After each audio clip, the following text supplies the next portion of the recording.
Buenos días, buenas tardes, buenas noches a todos los amantes de la historia y la literatura. Soy Miguel Pinto y en este nuevo vídeo de mi canal, La Biblioteca de Miguel, os traigo un libro muy interesante y muy viejo. Se llama La historia del emperador Carlomagno.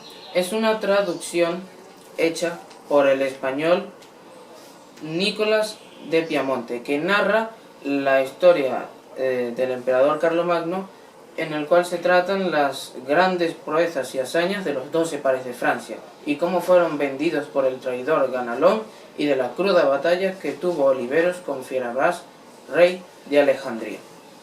Este es un libro de caballerías, muy interesante y muy bonito, que tiene anécdotas que son reales y otras que no, y otras que son reales pero que son exageradas, ¿no? Hay cosas que tiene de verdad, de historia. El Carlomagno existió y todas sus hazañas existieron, y los 12 pares de Francia también, y todo lo que hicieron también es verdad, pero claro, no a la magnitud de exageración que se cuenta en este libro y en muchos otros de caballerías. Este libro tiene varias anécdotas muy interesantes y sobre todo dos. Una de ellas es del rey Clovis, primer rey cristiano de Francia, más conocido en la historia como Clodoveo I. Esta anécdota sí es en su mayoría cierta. Fue el primer rey cristiano, aunque antes de él todos ellos habían sido paganos. O sea, no habían sido creyentes en la fe cristiana. Y en la forma en que se convirtió, se dice que también es cierta, y posiblemente es más seguro que se haya convertido de esta manera que de otra. El caso es que el rey Clovis se había casado con una princesa de Borgoña. Y en aquel tiempo la gente de Borgoña ya era cristiana. Esta princesa se llamaba Clotildis. Y él se casó con ella, y cuando se casó, esta reina, que era cristiana, le pidió encarecidamente que dejara los ídolos y se convirtiese a la fe cristiana.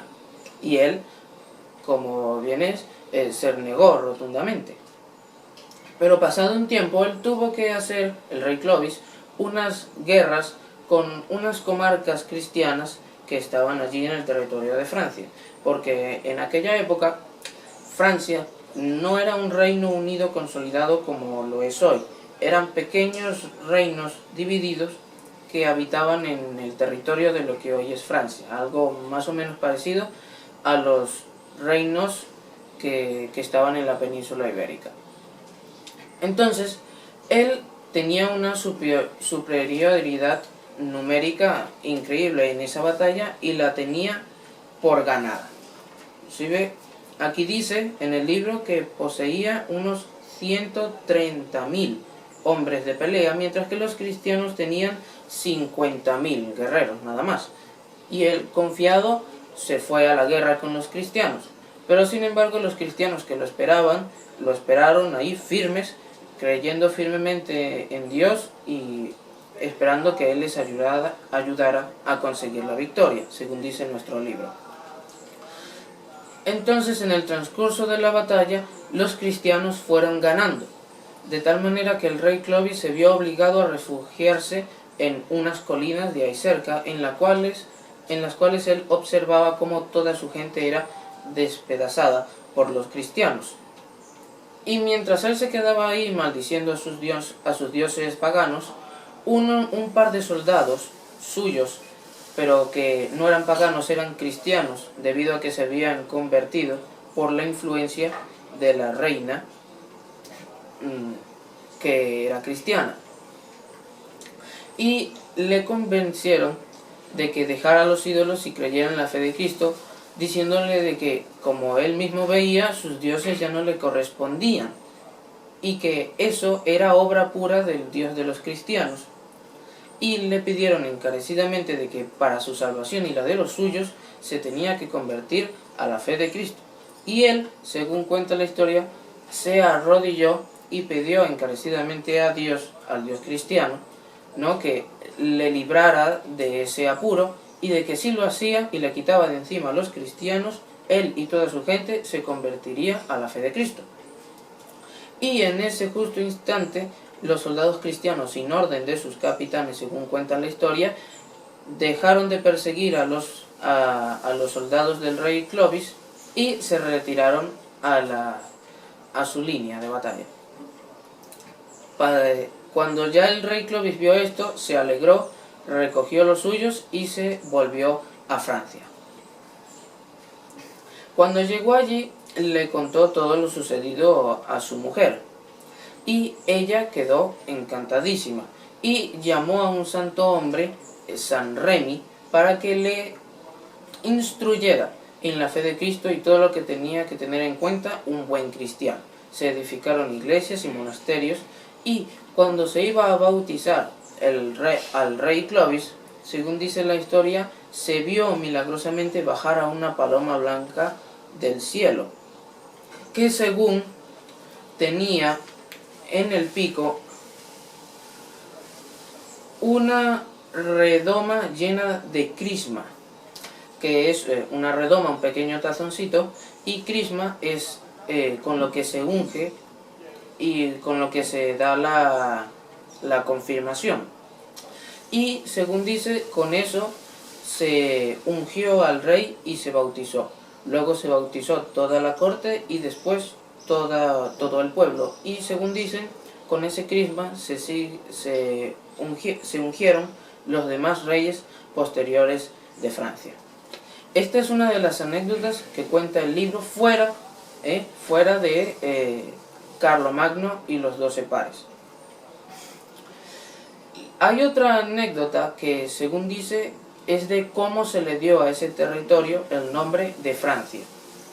Esta anécdota tiene así como un poco de leyenda, es menos cierta, pero yo no tengo base histórica para confirmar eso, así que os invito a que la investiguéis y que la comenten en los comentarios.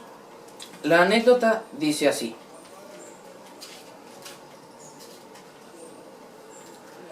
en las historias troyanas leemos que después de la destrucción de Troya hubo un rey muy noble y virtuoso llamado Francus, el cual fue compañero de Eneas en muchas batallas, y partiendo Francus de Troya hubo de aportar, después de haber discurrido gran parte del mundo, en la región de Francia, que entonces se llamaba de otra manera, y por sus creencias y por sus crecidas virtudes fue de las comunidades muy bien recibido y alzado por su señor.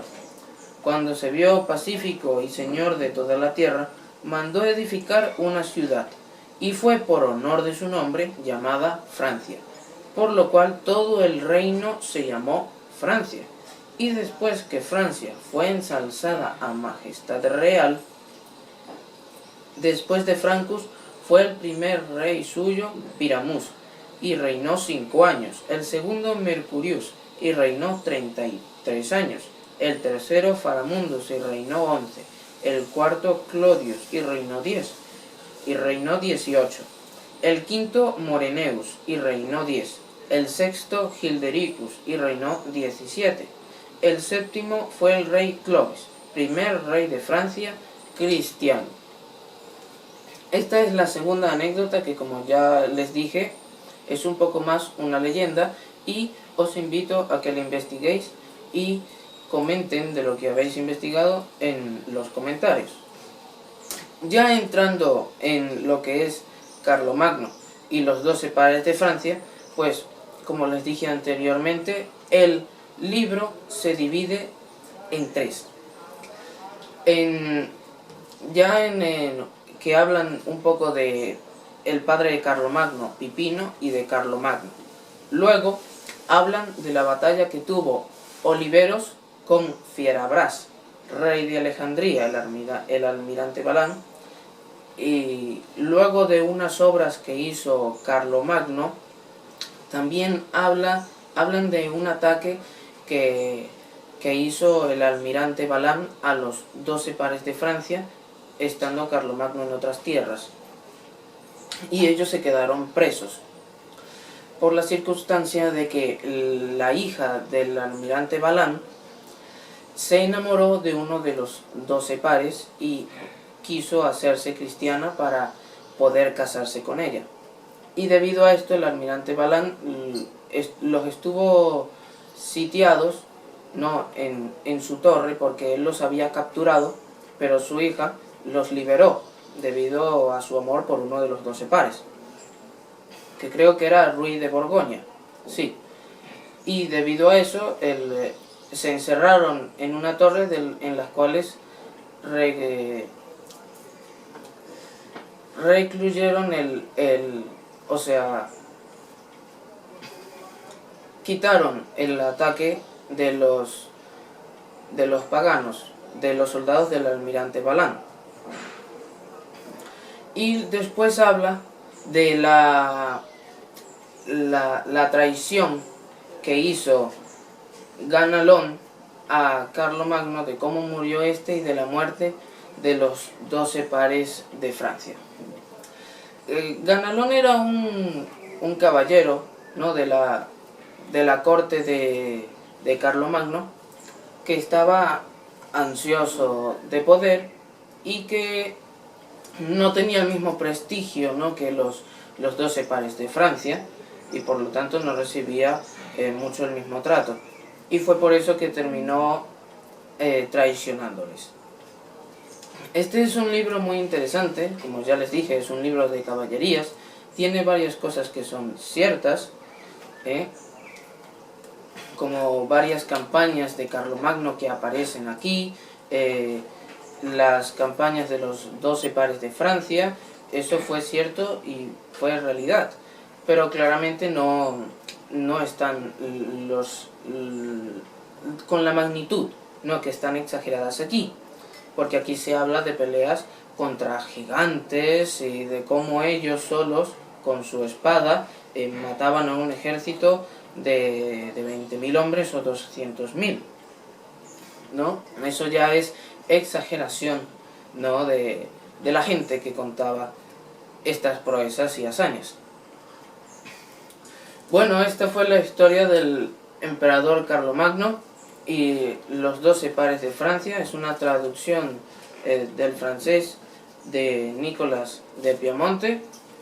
Os invito a que la lean, y si pueden conseguirlo, léanselo, y también os invito a que lean otros libros de caballerías de origen francés, ¿no?, como el Cantar de Roldan, que es muy interesante y muy bonito. En fin, aquí les dejo el libro, léanlo. Para quien ya lo haya leído, pues muy bien, y dígamelo en los comentarios, pero para quien no, por favor, consígalo. Puede buscarlo en Google también, en internet, pero si lo puede conseguir en físico, fenomenal. Bueno, gracias, y aquí les dejo. Les esperaré con otro vídeo de mi canal, La Biblioteca de Miguel. Muchas gracias.